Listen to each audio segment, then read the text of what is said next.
السلام علیکم۔ بعض اوقات انسان دنیا کے سامنے خود کو ثابت کرتے کرتے دم توڑ دیتا ہے اور دنیا پھر بھی ہمیں قبول نہیں کرتی، نہ ہمارا درد سمجھنے کی کوشش کرتی ہے۔ میں نے ایسی اذیت بھری زندگی جینے والے انسان کی مثال اپنی آنکھوں سے دیکھی تھی اور وہ انسان میرا اپنا شوہر تھا۔ میری شادی ہوئی تو رخصت ہو کر میں اور میرا شوہر جس گھر میں آئے وہ بہت چھوٹا اور بوسیدہ سا تھا۔ میرے شوہر کے ماں باپ تھے اور وہ اپنے ننھیال کے ساتھ رہتا تھا، مگر کچھ عرصہ سے میرا شوہر بالکل اکیلا رہتا تھا۔ میرے شوہر نے اس گھر میں آ کر پہلا جملہ یہی بولا کہ اب سے ہم دونوں کا یہ گھر ہے۔ میں نے خوشی سے اس بات میں سر ہلایا۔ مجھے چھوٹے یا بوسیدہ گھر سے کوئی فرق نہیں پڑتا تھا، کیونکہ میرا شوہر بہت نیک اور حافظ قرآن تھا۔ مجھے اپنا آپ خوش قسمت لگتا تھا کہ مجھے اتنا نیک انسان ملا ہے۔ میں کمرے میں بیٹھی اپنے شوہر کا انتظار کر رہی تھی جب وہ وضو کر کے کمرے میں آیا اور بولا کہ میں نوافل ادا کرنا چاہتا ہوں۔ میں نے اسے اجازت دے دی، بلکہ مجھے اس کی یہ بات بہت اچھی لگی تھی کہ وہ اپنی کسی بھی خوشی میں یا زندگی کے نئے سفر میں سب سے پہلے اللہ کو وقت دے رہا تھا اور اللہ کا شکر ادا کرنا چاہتا تھا۔ مگر میں یہ نہیں سمجھ پائی تھی کہ میرا شوہر اتنا افسردہ کیوں لگ رہا تھا۔ جب وہ مجھے رخصت کروا کر لایا تھا تو بہت خوش تھا، مگر اب اس کی آنکھیں بھیگ رہی تھیں اور اس کا چہرہ بھی اداس لگ رہا تھا۔ میں نے سوچا کہ جب میرا شوہر نوافل پڑھ کر ہٹے گا تو میں اس سے اس کی اداسی کی وجہ پوچھوں گی۔ شاید وہ اپنے والدین کو یاد کر رہا تھا یا پھر کوئی اور وجہ تھی۔ میں اس کا غم بانٹنا چاہتی تھی، کیونکہ میں خود بھی ایک لاوارث لڑکی تھی جو یتیم خانے میں پلی بڑھی اور پھر ایک اسکول میں نوکری کر کے ہاسٹل میں شفٹ ہو گئی تھی۔ میں اپنے شوہر سے اپنے اسکول میں ملی تھی اور قرآن کی کلاس لینے آتا تھا اور سب اسے حافظ صاحب کہتے تھے۔ وہ جوان لڑکا تھا، مگر اس کی شرافت اور نظر جھکا کر رکھنے کی عادت کی وجہ سے سب اسکول والے اسے بہت عزت دیتے تھے۔ جب مجھے پتہ چلا کہ اس کا آگے پیچھے کوئی نہیں ہے تو وہ مجھے اپنے جیسا تنہا ہی لگا تھا۔ وہ بہت شریف انسان تھا جو اپنے کام سے کام رکھتا تھا۔ مجھے بھی اپنے لیے ایک ایسے ہی مرد کی تلاش تھی جو میرے ساتھ وفاداری سے زندگی گزارے، کیونکہ مزاجاً میں بھی مذہبی قسم کی لڑکی تھی۔ میں بہت خوبصورت تھی اور ہمیشہ میں نے لوگوں کو اپنی طرف مائل ہوتا دیکھا تھا، مگر مجھے آج کل کے دنیا پرست اور لاپرواہ لڑکے اچھے نہیں لگتے تھے، اس لیے میں سب سے پرہیز کرتی تھی۔ مگر مجھے حافظ صاحب بہت اچھے لگے تھے تو میں نے خود اس سے شادی کی بات کی اور صاف گوئی بتایا کہ میں ایک لاوارث لڑکی ہوں اور یتیم خانے میں پلی بڑھی ہوں۔ میرے آگے پیچھے کوئی نہیں، میں جوان تھی اور اب میری شادی کی عمر تھی، لیکن میں جانتی تھی کہ کسی غریب لڑکی کو کوئی بھی نہیں اپنائے گا، نہ ہی میری شادی کا کوئی سوچنے والا تھا۔ میں نے صرف ایک امید کے ساتھ اسے اپنے رشتے کی بات کی تھی اور اسے بتایا تھا کہ میں نے اپنا فیصلہ خود کرنا ہے اور کوئی بڑا نہیں ہے میرے ساتھ، اس لیے وہ میری بات کا برا نہ مانے۔ مگر مجھے تب حیرت ہوئی جب اس نے مجھے ہاں کہہ کر سادگی جلد نکاح کرنے کا بولا۔ وہ میری بات سمجھ گیا تھا اور اسے میری شادی کی بات اچھی لگی تھی۔ میں خوش ہو گئی کہ اب میرا بھی کوئی اپنا ہوگا۔ میں نے اپنے ہونے والے شوہر کی ہی ہدایت پر اپنی ایک ساتھی ٹیچر کے ساتھ مل کر ایک مڈل کلاس محلے میں اپنی ضرورت کے مطابق چھوٹا سا گھر کرائے پر پسند کر لیا۔ میرے اسکول کی میڈم نے مجھے اپنے گھر آ کر رہنے کی دعوت دی۔ وہ بولی کہ میں چاہتی ہوں تم میرے گھر سے باقاعدہ رسم و رواج کے ساتھ رخصت ہو کر جاؤ۔ میں ہاسٹل سے اپنا سامان پیک کر کے وہاں شفٹ ہو گئی۔ میری میڈم نے ہمارے نکاح کا سارا انتظام خود کیا تھا۔ میڈم کے ایک بزرگ ماموں ان دنوں ان کے ہاں رہنے آئے ہوئے تھے۔ وہ مفتی بھی تھے اور عالم دین بھی۔ میری خوش قسمتی تھی کہ انہوں نے خود میرا نکاح پڑھانے کا کہا، کیونکہ وہ مجھ جیسی یتیم مسکین لڑکی کے سر پر ہاتھ رکھ کر ثواب کمانا چاہتے تھے۔ یوں انہوں نے ہمارا نکاح پڑھایا۔ ہمارے نکاح میں بس میرے اسکول کے تمام اسٹاف کے ساتھ میرے شوہر کے کچھ 2 گواہ شامل ہوئے۔ ہمارا نکاح ہوا اور میں رخصت ہو کر اپنے شوہر کے ساتھ اس چھوٹے سے گھر میں آ گئی تھی۔ میں نے نکاح کے بعد دل میں عہد کر لیا تھا کہ میں اپنے شوہر کے دکھ سکھ کے ساتھی بنوں گی اور اپنی ذمہ داریاں پوری ایمانداری سے نبھاؤں گی، کیونکہ میں ساری زندگی ایک گھر کے لیے ترستی برستی رہی تھی اور مجھے اپنوں کی کمی نے بہت رلایا تھا۔ اب میرے پاس میرا واحد اپنا گھر اور قریبی رشتہ میرے شوہر کا تھا، اس لیے میں اپنے شوہر کا انتظار کرنے لگی کہ وہ نوافل پڑھ کر فارغ ہو تو اس کی اداسی کی وجہ پوچھوں، مگر میں نے نوٹ کیا کہ وہ سجدے میں جب سے گیا تھا اس نے دوبارہ سر نہیں اٹھایا تھا۔ میں اس بات سے گھبرا گئی اور جب ڈرتے ڈرتے اٹھ کر میں نے اپنے شوہر کو ہلایا تو وہ ایک طرف لڑک گیا۔ اس کے بے جان وجود کو دیکھ کر میں بے ساختہ چیخ پڑی تھی۔ میں نے سمجھا میرا شوہر سے بے ہوش ہوا ہوگا۔ میں پہلے تو اپنے شوہر کو جگانے کی بہت کوشش کرتی رہی، اسے آوازیں دیتی رہی۔ میں کمزور سی لڑکی تھی جو اچانک دھچکے پر گھبرا گئی تھی، اس لیے سمجھ نہیں پائی کہ کیا کروں اور کیا نہیں۔ روتے ہوئے میں نے اپنا موبائل اٹھایا جس ٹیچر نے میرے ساتھ گھر ڈھونڈا تھا، اس کا شوہر ڈاکٹر تھا۔ میں نے اسی ڈاکٹر کو فون کر کے اپنے شوہر کی حالت بتائی اور اسے جلد اپنے شوہر کو بھیجنے کی درخواست کی۔ میں بری طرح ڈری ہوئی تھی۔ میں نے اپنے شوہر کو کھینچ کر جیسے تیسے اسی جائے نماز پر سیدھا کیا۔ اسی وقت دروازے پر دستک ہونے لگی۔ میں نے جا کر دروازہ کھولا تو ڈاکٹر صاحب آ چکے تھے۔ میں انہیں لے کر جب کمرے میں آئی تو وہ میرے شوہر کو جائے نماز پر پڑا دیکھ کر چونک گئے۔ ڈاکٹر کو وہاں کمرے میں چھوڑ کر میں کمرے سے نکل گئی تاکہ اپنے شوہر کے لیے دودھ گرم کر کے لے جاؤں۔ مجھے لگا وہ تھکن یا پریشانی کا شکار ہو کر بے ہوش ہوا ہوگا، مگر ابھی میں کچن میں کھڑی تھی کہ ڈاکٹر چیخ مار کر بھاگتا ہوا کمرے سے نکلا۔ میں گھبرا گئی۔ ڈاکٹر نے گھر سے نکلتے ہوئے حسب آختگی سے مجھے بتایا کہ تمہارا شوہر مر چکا ہے، اور اس کے ساتھ ہی ڈاکٹر نے مجھے ایک نہایت عجیب بات بتائی جو میرے ہوش اڑا گئی۔ میں گھبرا کر کمرے میں گئی تو میرا شوہر اب بھی نیچے جائے نماز پر پڑا ہوا تھا۔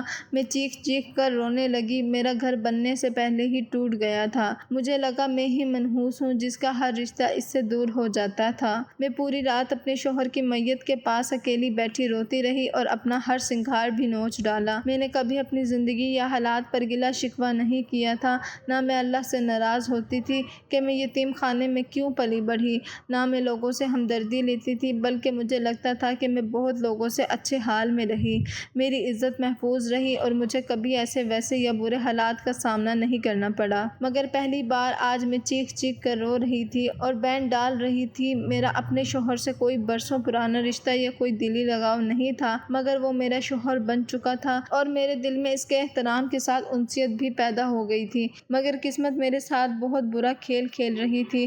اگر میرا شوہر میری زندگی میں کبھی شامل نہ ہوا ہوتا تو مجھے اس کی موت کا غم بھی نہ ہوتا۔ وہ میری زندگی میں شامل ہو کر مر گیا تھا اور مجھے لگا کہ میں ساری زندگی اس غم کو نہیں بھلا سکتی تھی۔ میں اکیلی بیٹھ کر روتی رہی۔ جب صبح کا اجالا پھیلا تو فجر کے لیے اطراف کے گھر جھانکنے لگے۔ میں اپنے مرحوم شوہر کے پاس نڈھال سی بیٹھی تھی جب میں نے ہلکی روشنی پھیلنے پر ارد گرد لوگوں کی آوازیں محسوس کی، مگر کسی نے ہمارے گھر جھانکنے کی کوشش تک نہیں کی تھی۔ کہاں کسی کو خبر ہوئی کہ ہمارے گھر پر کیا قیامت ٹوٹ چکی تھی۔ مجھے پہلی بار یہ خیال آیا کہ اللہ نے کیوں ہم دونوں کا جوڑا بنایا تھا۔ میرے نصیب میں تو ایک اور غم لکھا تھا، مگر اللہ نے میرے شوہر کی موت پر رونے والا بھی کسی کو نہ بنایا تھا۔ وہ بھی اکیلا تھا اور اگر آج اکیلا مرتا تو شاید کسی کو بالکل خبر ہی نہ ہوتی۔ اب تو اس کی موت پر رونے کے لیے میں موجود تھی۔ میں نے دن نکلنے پر خود کو سنبھالا۔ پہلی فرصت میں اپنا سرخ عروسی جوڑا بدل کر سادہ لباس پہنا اور ایسا کرتے ہوئے میرا دل اذیت سے ساکن ہو گیا تھا اور میں ایک بار پھر پھوٹ پھوٹ کر روتی رہی۔ میرے چہرے کی رونق ایک ہی رات میں ختم ہو چکی تھی۔ میں ویران آنکھوں سے اپنے شوہر کو دیکھنے لگی۔ اب اس کے آخری سفر کی تیاری مجھے ہی کرنا تھی۔ میں کبھی سوچ بھی نہیں سکتی تھی کہ زندگی کے کسی موڑ پر مجھے کسی انسان کی ایسی ذمہ داری اٹھانا پڑے گی۔ میرے دل میں بے ساختہ خیال آنے لگا کہ کاش میرے شوہر کی جگہ میں ہی مر جاتی تو آج میرا کفن دفن میرا مرحوم شوہر عزت سے کرتا۔ اب تو نہ جانے آگے جا کر میری زندگی کیسے ہونے والی تھی۔ میں نے نکل کر محلے کی ایک چھوٹی سی مسجد ڈھونڈی۔ اس مسجد کے دروازے پر ایک بوڑھا شخص کھڑا ہوا تھا۔ میں نے اس بوڑھے سے مسجد کے امام یا مؤذن کے بارے میں سوال کیا تو وہ بوڑھا بہت عجیب سی بات بولا۔ اس نے کہا کہ اس مسجد کا کوئی امام نہیں ہے، ہم چند گنے چنے نمازی ہیں جو یہاں آتے ہیں۔ ہم میں سے جو بھی نمازی وقت سے پہلے آ جاتا ہے وہی اذان دے دیتا ہے اور وہی امامت بھی کروا دیتا ہے۔ میں اس کی بات پر حیران رہ گئی کہ ایسا کیسے ہو سکتا ہے، مسجد کا کوئی رکھوالا یا امام نہ ہو۔ میری حیرت پر اس بوڑھے نے بتایا کہ اس محلے میں سب لوگ غریب ہیں اور کچھ لاپرواہ بھی۔ امام مسجد کو کوئی بھی کھانا پانی یا پیسہ نہیں دیتا، اس لیے اب اس مسجد کا کوئی امام نہیں ہے۔ پھر کچھ رک کر وہ بوڑھا بولا کہ کچھ روز روز پہلے ایک جوان لڑکا یہاں آیا تھا اور اس نے ہم سے کہا تھا کہ وہ جلد اس محلے میں شفٹ ہو جائے گا اور اس مسجد کی ذمہ داری وہ اٹھا لے گا۔ وہ لڑکا حافظ قرآن تھا اور اس نے ایک بار امامت بھی کروائی۔ اب ہم ہر روز اس کا انتظار کر رہے ہیں مگر وہ اس روز کے بعد لوٹا ہی نہیں۔ مجھے اس بوڑھے کی بات سے محسوس ہوا کہ وہ میرے شوہر کی بات کر رہا ہے۔ اس نے جو حلیہ بتایا وہ میرے شوہر کا ہی تھا۔ میں بے ساختہ رونے لگی۔ میں نے روتے ہوئے اس بوڑھے سے کہا کہ شاید جس آنے والے نئے امام صاحب کی وہ بات کر رہا ہے وہ میرا شوہر ہے اور وہ کل رات میرے ساتھ یہاں آیا تھا مگر اس کی رات کو ہی نوافل پڑھتے ہوئے موت واقع ہو گئی جس کی وجہ سے وہ مسجد میں نہیں آ سکا۔ اب وہ بوڑھا یہ بات سن کر افسوس کرنے لگا۔ میں اور کسی کو نہیں جانتی تھی اس لیے اس بوڑھے سے درخواست کی کہ وہ میرے شوہر کو غسل دے دے۔ میری درخواست پر وہ بوڑھا مان گیا اور میرے ساتھ چل پڑا۔ میں نے گھر جا کر پیسے اٹھائے تاکہ میں اپنے شوہر کے لیے کفن خرید سکوں۔ اس بوڑھے کی مدد سے پہلے میں نے بازار سے کفن دفن کا سازو سامان ڈھونڈا اور اپنی جمع پونجی سے غسل کے لیے ہر ضرورت کی شے لے لی۔ ہم گھر آئے تو میں اس بوڑھے کو اپنے کمرے میں لے گئی۔ میں نے اسے کہا کہ میں اسے پانی بھر دوں گی اس لیے وہ میرے شوہر کو یہاں غسل دے دے۔ میں اس دوران ساتھ ساتھ اپنی جاننے والی قریبی ٹیچرز کو فون بھی کرتی رہی تھی تاکہ اس موقع پر کوئی تو میرے ساتھ کھڑا ہو مگر کسی نے فون نہیں اٹھایا۔ میں جانتی تھی اتوار کے علاوہ ہر دن کا پہلا حصہ ہم ٹیچرز کا اسکول میں مصروف گزرتا تھا اور پھر ہمارے اسکول کا ایک نہایت سخت سا اصول تھا کہ پڑھانے کے دوران ہم موبائل کا استعمال نہیں کر سکتے تھے۔ جو ایسا کرتی اسے نوکری سے ہٹا دیا جاتا اور نوکری سب کو عزیز تھی اس لیے میڈم کی بات مانتی تھی۔ میں اس وقت اتنی گھبرائی اور غمگین تھی کہ سب جانتے ہوئے بھی کوشش کرتی رہی کہ شاید کوئی میرا فون اٹھا لے مگر میں ناکام رہی تھی۔ ابھی میں اس بوڑھے کو پانی دے کر کمرے سے نکلی تھی کہ بوڑھے کی چیخ سنائی دی۔ میں بھاگی بھاگی کمرے میں گئی تو وہ خوف زدہ سا میرے شوہر کو دیکھ رہا تھا۔ مجھے دیکھتے ہی وہ بولا کہ وہ میرے شوہر کو بالکل غسل نہیں دے سکتا، میں کوئی اور انتظام کروں۔ میں اس بوڑھے کی بات پر گھبرا کر رونے لگی اور اس بوڑھے کی منتیں کرنے لگی کہ وہ میری مدد کرے کیونکہ میں اکیلی عورت ذات غسل دینے والا مرد کہاں سے لاتی جبکہ میں کسی کو جانتی بھی نہیں تھی۔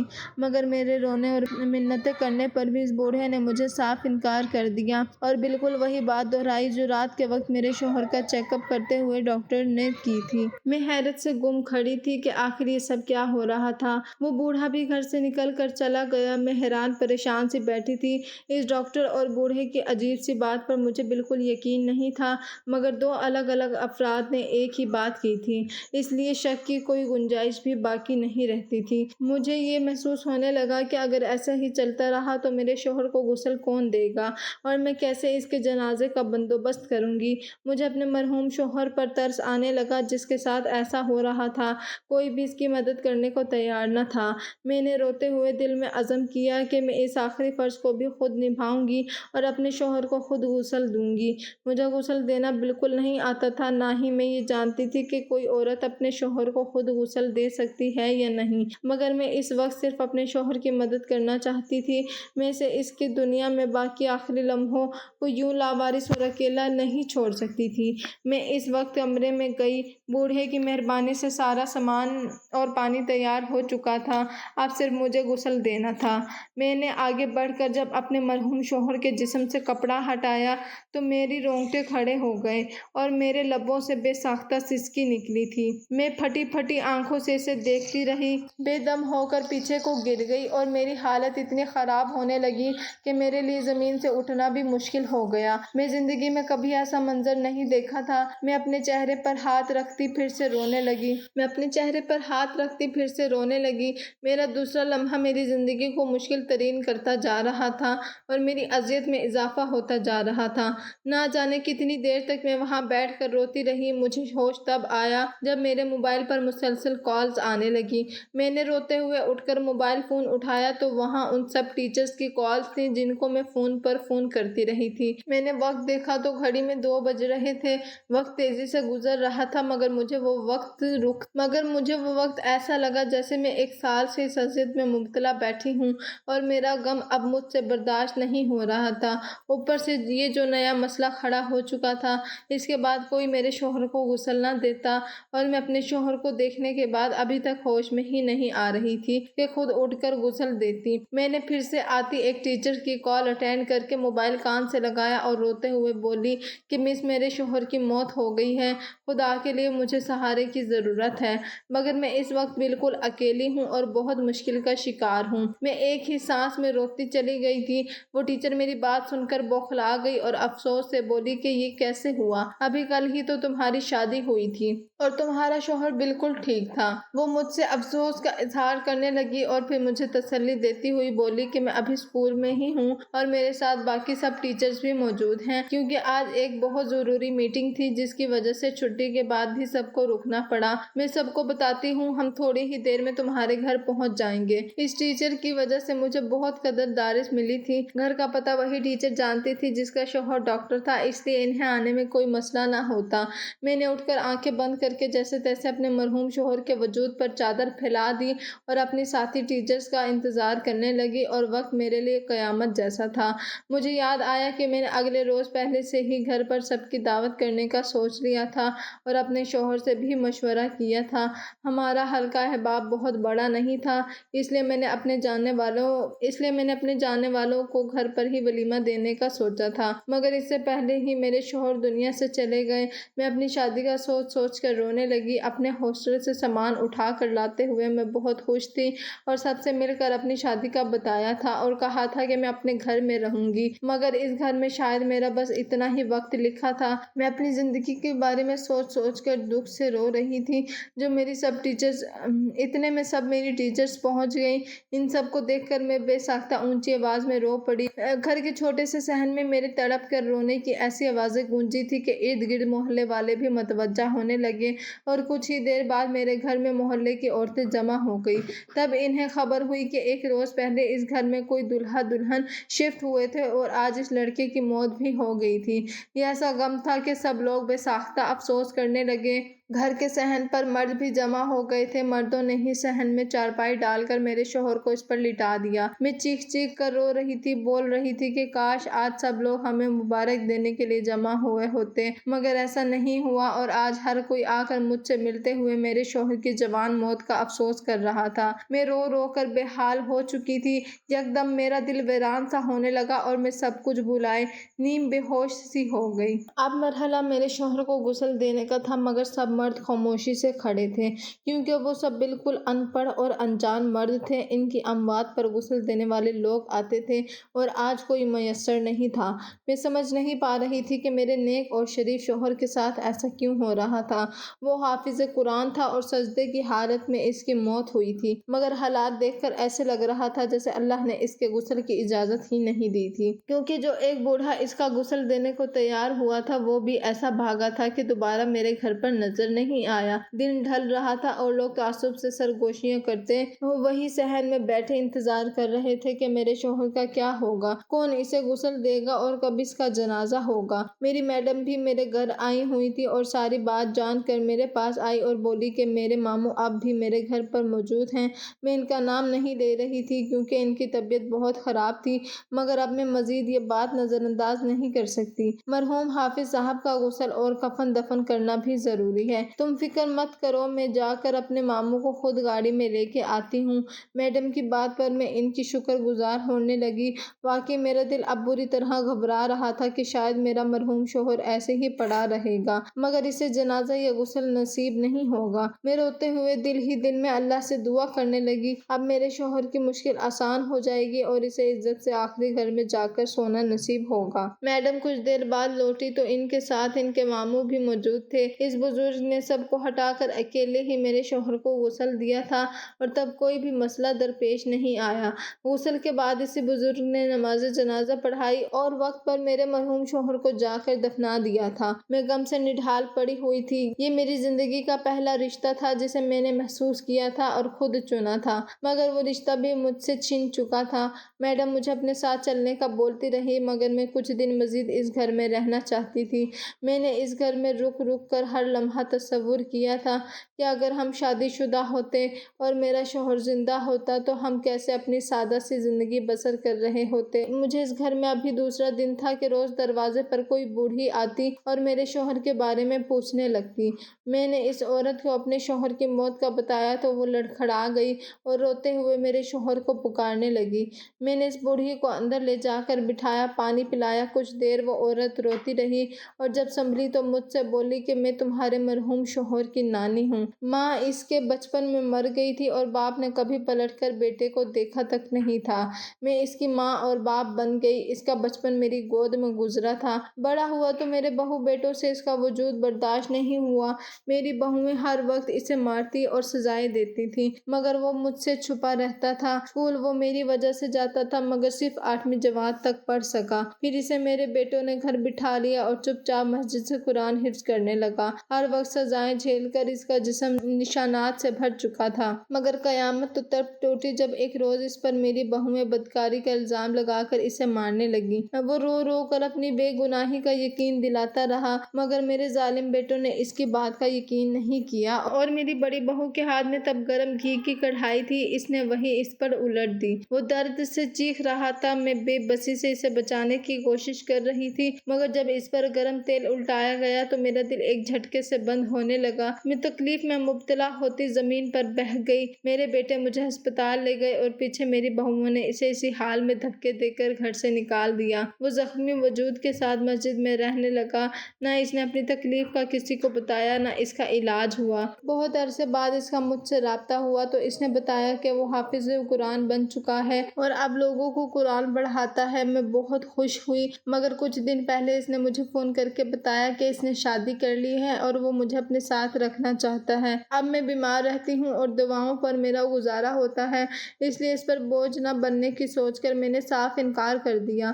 وہ یہ بات دل کو لگا کر کال کاٹ گیا۔ میں تو بیمار تھی تو آ نہیں سکی، اب صحت یاب ہوئی تو اس سے ملنے آئی تھی۔ وہ بوڑھی مجھے سب بتا کر پھر سے رونے لگی جبکہ میں پتھرا چکی تھی۔ مجھے یاد آیا کہ جو بوڑھے کے انکار کے بعد میں اپنے شوہر کو غسل دینے گئی تھی تو اس کے وجود سے کپڑا ہٹانے پر مجھے اس کی جلد پر گھڑے اور بہت بدنما سے داغ نظر آئے تھے جو دیکھ کر میں ڈر گئی تھی۔ شاید وہ داغ اس تیل سے جلنے کے بعد باقاعدہ علاج نہ ہونے کی وجہ سے اس کی جلد پر بن گئے تھے۔ اس کے زخم وقت گزرنے پر بھر تو گئے مگر نشانات باقی رہ گئے تھے۔ وہ نشانات بہت عجیب منظر پیش کرتے تھے۔ میرے مرحوم شوہر کی نانی پورا دن میرے ساتھ رہیں اور اپنے نواسے کا ماضی بتاتی وہ رو پڑتی کیونکہ میرے شوہر کی زندگی بہت اذیتوں میں گزری تھی اور اسے کوئی لمحہ سکھ کا نہیں ملا تھا۔ بوڑھی نانی شام کے وقت واپس گئی تو میں اداس تھی، اکیلی بیٹھی رہ گئی۔ کچھ دن بعد میری میڈم نے پھر سے مجھے اسکول آنے کا کہا اور مجھے بتایا کہ وہ مجھے چند دن اپنے پاس رکھنا چاہتی ہیں۔ میں ان کی بات مان گئی۔ جب ان کے گھر گئی تو مجھے پتہ چلا کہ انہوں نے میرے لیے رشتہ ڈھونڈا۔ میں نے صاف انکار کر دیا کہ اب میں شادی بالکل نہیں کروں گی۔ جب اس سلسلے میں میڈم کے ماموں مفتی صاحب نے مجھ سے بات کی تو مجھے ایک دم ڈاکٹر اور اس بوڑھے کی کہی بات یاد آئی اور میں نے مفتی صاحب سے ہی اس بارے میں پوچھ لیا کہ وہ دونوں مجھ سے بولے تھے کہ میرے شوہر کے جسم سے کپڑا ہٹانے کی کوشش کی تو ان دونوں کے ہاتھ جیسی انجانی طاقت نے جکڑ لیے اور ان کے ہاتھ میں درد سا اٹھا تھا۔ یہ بات بہت عجیب سی تھی جس پر مجھے یقین نہیں تھا۔ جبکہ میں نے کپڑا ہٹایا تو آرام سے ہٹ گیا۔ مفتی صاحب نے یہ سن کر کہا کہ تم جانتی ہو شوہر کے جسم پر نشانات تھے، وہ بہت بھدے اور عجیب تھے اور یقیناً اپنی زندگی میں تمہارا شوہر وہ کسی کو نہ دکھاتا۔ اللہ نے اس کا پردہ رکھنا تھا۔ شاید وہ ڈاکٹر اور بوڑھا اس کے جسم کا وہ راز نہ رکھتے اور لوگوں کو بتاتے، اس لیے اس وقت اللہ کی طرف سے وہ کپڑا ہی نہیں ہٹ سکا۔ میں چونک گئی۔ میری ساتھی ٹیچر اکثر جو باتیں کرتی اس سے ہمیں اندازہ ہوتا تھا کہ اس کا شوہر جن مریضوں کا معائنہ کرتا اس کے جسم کی ہر خوبی خامی اور نقص اپنی بیوی کو بتاتا تھا۔ میں اس بوڑھے کا تو نہیں جانتی تھی مگر وہ ڈاکٹر واقعی ایسا کہ میرے شوہر کے ان نشانات کا سب کو پتہ تھا۔ اللہ نے میرے مرحوم شوہر کا راز رکھا تھا اور نیک انسان سے اس کا جنازہ پڑھایا تھا۔ کچھ دن بعد مفتی صاحب کے پھر سے سمجھانے پر میں نے دوسری شادی کی حامی بھر لی تھی۔ کچھ ماہ بعد میرا سادگی سے نکاح ہو گیا۔ میرا دوسرا شوہر بھی اچھا انسان ہے اور میرا خیال رکھتا ہے مگر میں چاہ کر بھی اپنے پہلے شوہر کو بلا نہیں سکتی اور اب بھی اس کی مغفرت کی دعا کرتی ہوں۔ دعا ہے کہ اللہ پاک میرے شوہر کو جنت نصیب فرمائے فرمائے۔ تمام سننے والے کمنٹ سیکشن میں آمین ضرور لکھیے، اور مزید سبق آموز اور سچی کہانی اور واقعات کے لیے ہمارے یوٹیوب چینل کو سبسکرائب کر لیجیے گا۔ اپنا بہت زیادہ خیال رکھا کریں۔ انشاءاللہ ملاقات ہوگی نئی ویڈیو میں، تب تک کے لیے اللہ نگہبان۔